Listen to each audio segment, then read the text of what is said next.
y'all, welcome to the Spinning Bug. I am working on dog fleece right now and creating roll legs for spinning, and I thought I'd do a short video on how I do my blending. I don't have a drum carder. I did, but I did not like it. It was not for me. And so I use a blending board. Hand carders are my favorite go-to, and so I sold my drum carder, and I kind of wish I didn't, but at the same time I'm glad I did, because you know I enjoy my blending board more. I'm working with dog hair, making roll legs, and I'm just gonna show you what I do for making roll legs for this dog hair. And what I've noticed is that you do have to blend some dog hair with another type of wool, and so what I'm using is a merino wool with dog hair, and this is kind of like a shepherd mix. I've already created 10 ounces of roll legs, and I found these. Here's a tip for the day. I use, if you have a cat, they have Temptations, the cat treats. This is the largest Temptations container that they have, right? So instead of throwing away, I'm like, I think these will hold my roll legs. Well, you know, these hold 12 ounces. I make my roll legs into about 1 ounces, and this holds about 12 ounces of roll legs squished in. And so all my roll legs, it's fun because I get done with that. I just stick them in there and squish them down, and it's ready for spinning. So just kind of, who knew? I was today years old when I found out that these containers were great for roll legs. Cat treat containers, or whatever containers you have around, you know, but it's going to keep them nice and neat until you do. So I'm just going to do a quick video on the roll legs, on how I process it. And you know, I don't know if there's a right or wrong way. I'm not going to tell you this is the way to do it. It's just how I do it, and what works for me. And so I'm always open to suggestions, ideas. I'm always learning from others, because that's what you do in life, right? Is learn from others. And I am self-taught. This is not a business. It's a hobby for me because I enjoy doing it. All right, let's get started here. So this is a handmade blending board that my husband made me. It was just a plain piece of wood, and he ended up creating the stand so that way it stands up. He glued it and screwed it, and it ended up taking a saw and making a handle for me. This is big enough. This blending board I bought off of Etsy, and I will post a link below of where I bought the blending board. And this is the dog hair, and I thought I did a video already of the blending of the dog hair, but I guess I did not. And so that's what I'm doing today, just showing the process of, you know, what I've been doing, and if it helps other people, and you know, to kind of play with dog hair, rabbit hair, other animal fur, you know, yeah, more power, more fun, right? And so I had to get rid of all the felted pieces, all the hard pieces that were felted down. These are all soft. Non-felted pieces. These are ready to go. And so by the time I get done, I'll probably have about 10 ounces of dog hair and merino mix. So I usually start off with 1 ounce of merino wool at a time. And 1 ounce seems to do just fine. And so these are the tools that I use for my blending. I'm not fancy. I don't have any, you know, these are cheap. Once you get into spinning and stuff, once you get into the wool work, and it gets really expensive. So, you know, make it yourself. And another thing that you can do if you don't have the wood, just use a regular cutting board. The wooden cutting boards that are out there are sometimes bigger than the 12 by 12s. So this is about 12 inches wide and probably about 18 inches long. You know, somewhere around 18, 20 inches long, something along that. But it gave me a handing board just so I have somewhere to grip as I'm brushing down. And also what you need is basically dowel rods, 2 dowel rods. And you know, that's it. Just a couple dowel rods, and these are about half. I have to measure them. But I will measure the dowel rods, and so just 2 dowel rods to make the roll legs. So that's all I use, and I'm going to show you the process. And there's already 1 layer of regular dog hair on here. So what I do is I will card the dog hair first. I will then put the dog hair on the blending board, and then I will do 1 layer of merino wool. Another thing that I do is I wear an apron. This was my dad's. You don't want dog hair on you. And so I already have a layer of dog hair on here. And so what I like to do is I like to alternate the wool. So like I will do a layer of dog hair, then I'll do a layer of merino. And when I do the layer of merino, I just lightly take it and make strips, you know, really, really, really super thin. And so it's not even a gram that I use on there, but I will make sure that it's all, I will make sure that it's on there. I won't do a very thick layer. I found that very thin layers of merino work out beautiful. And I make sure that it's all covered with all the tines. And I'll just paint.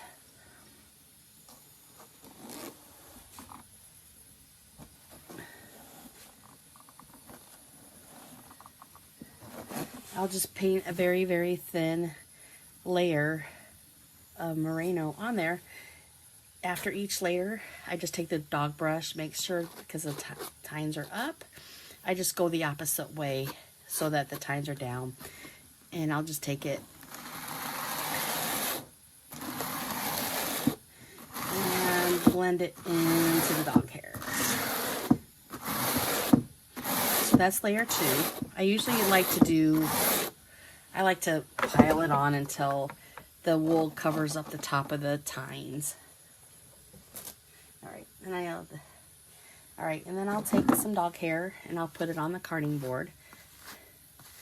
Very thin layers.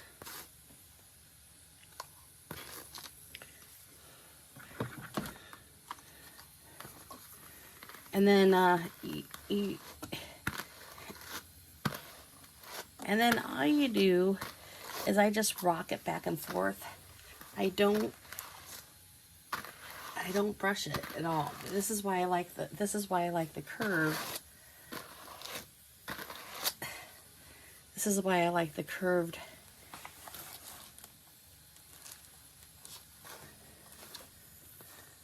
This is why I love the curved Ashfords, and I'm sure you could get other brands or non-brands, but I love the curves, and it just makes it so easy. So I just rock it off, and it separates the wool, and I'll do that a few times. Hopefully that's showing up and not my arm here. So as I'm working it, it'll also pull it up there. So after when that's carded, I'll do that a couple times because the dog hair is already pretty much separated. And then I'll just pull that off. And I'll just paint with the dog hair. And then I try to get the dog hair going in, the hairs going in the same direction. Just because if you don't, it's harder to spin. And then I could take that too off.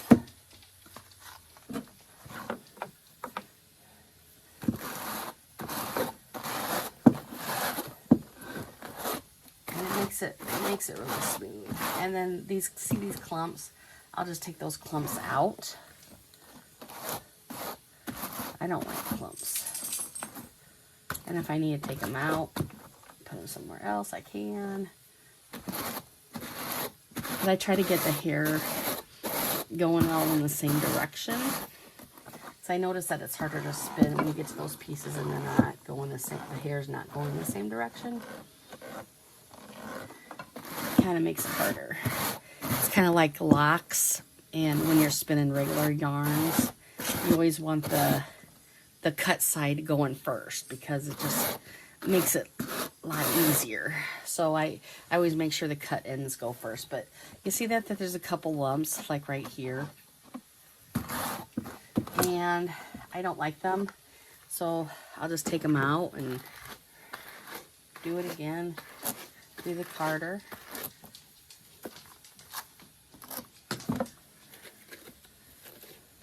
Take it out and then just push it back down in there. But I try to get the hair going in the same direction because it'll make it like way easier.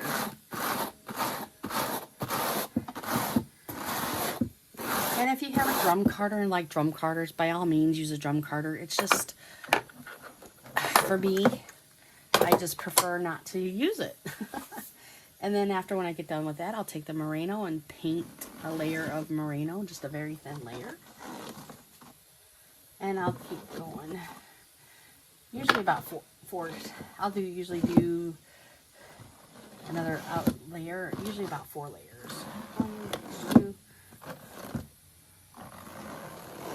This is my second one, so 3rd layer.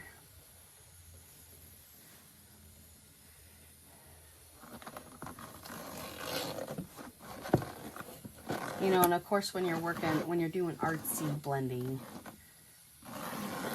you could be very creative. That's how I created my camo yarn. Like, I did spots, greens, browns, tans, yellows. I just love my blending board because it created some pretty awesome camo yarn. So I had some different dyed alpaca yarn. And I did the camo of yellows, greens, white, brown, black. And what I did is I just put patches, like 1 layer of green, you know, my main color down as a green. And then the 2nd layer I did, you know, patches of white. The 3rd layer I did the tans, yellows, and browns. So you get very, very creative with the blending board. But for dog hair, I find that it works well, and I like it.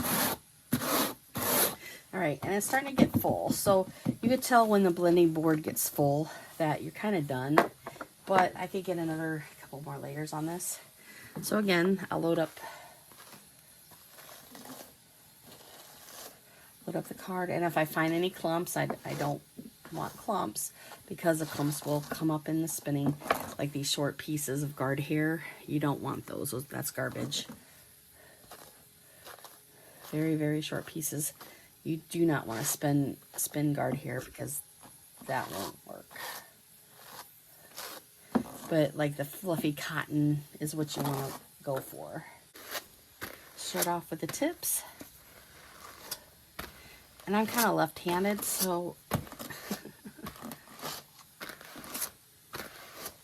spin it over a little bit at a time. That way the hair's going in the same direction. Put that down, and I'll be able to pull it up because it's already going in kind of in the same direction. And then just kind of paint it on for the layer. But I will fill it all up.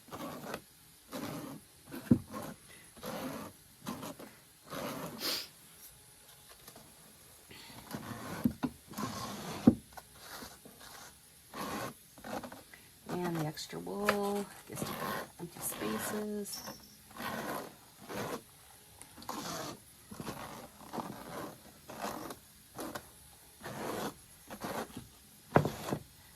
It looks like I got a little bit of alpaca in there somewhere, somehow.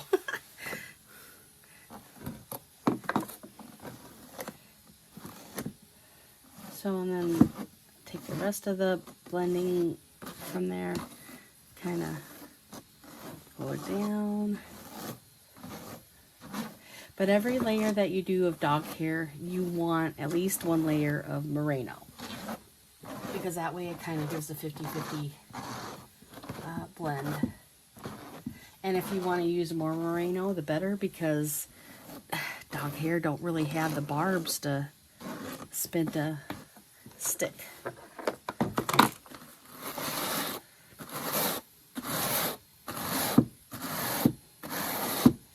And if you want to use more merino or more of the wool, then do it, because, I mean, as I said, is there really rules? I'm pretty sure there's guidelines somewhere, but I don't know what they are, and I haven't done research to tell you what's right or what's wrong.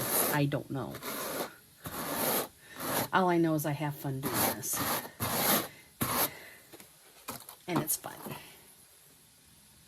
Alright, then I have more of my merino. But I usually work about 1 ounce at a time. And 1 ounce will go quite a ways, so.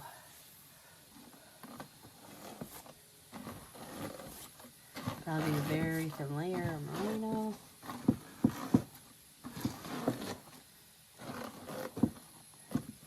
And I just lay my hands on top of it. I'm not like pushing my hands in there to hurt myself. Again, you want it to go the same way. That's not too thick. But I can use that merino for the rest of the way down. But you do want a good covering of merino all the way down. I will always start with dog hair, and I will always end with merino. But that's just my process, okay? And so what I do is I take my bee comb. I'm going to hold it, and I'm just going to take the bee comb and lift up the edges. And this will, and I usually do, I don't know, about 1 inch or so. But I want a good enough bottom to have the dowel rods grab something. Okay, that has to stay.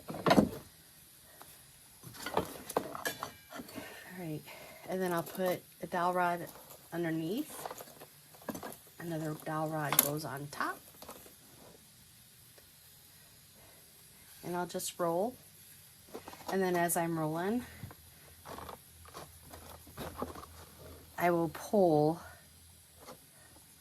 and roll, pull and roll.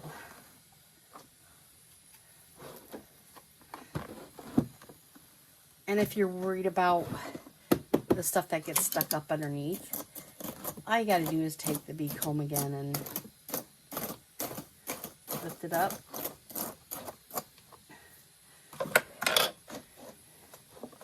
And then you just fold it over the dowel rod and roll it up as you go. If you're worried about it, I'm usually not.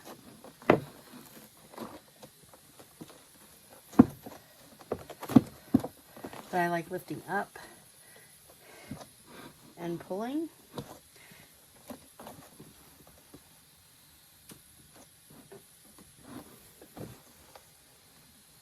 And it's kind of cool because you could see the blend as you go. You can see the merino mixing in with the dog hair. That's what makes it pretty. And as you spin it, and then I take it, just kind of smooth it out with my hands.